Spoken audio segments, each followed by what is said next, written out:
Wind turbines and solar panels are great sources of clean energy. But what happens if it's calm or cloudy? Flow batteries store power in liquid tanks. The bigger the tanks, the more energy they can store. Here's how they work.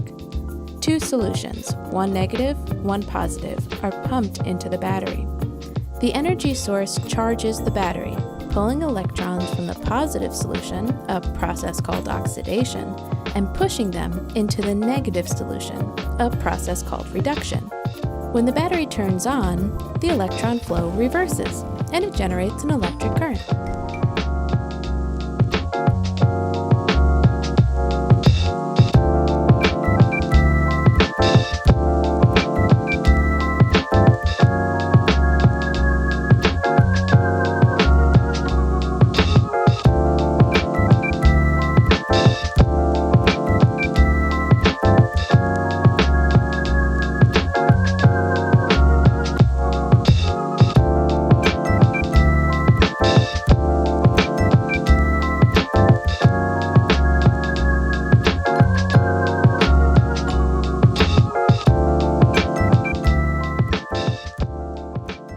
This is how most of us picture a battery.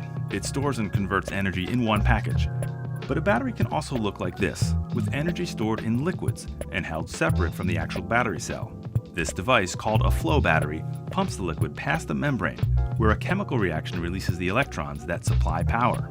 To recharge the battery, the flow is simply reversed.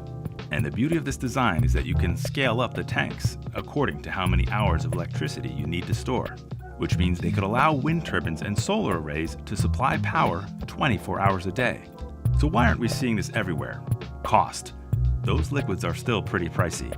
But Aziz and Gordon have been searching for a substance that could be used to make millions of gallons of this battery liquid cheap, and they think they've found it.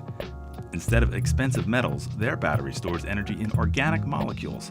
They say they hope to bring large-scale liquid batteries to the world in the next few years, which means our fuel tanks of the future could be quite different.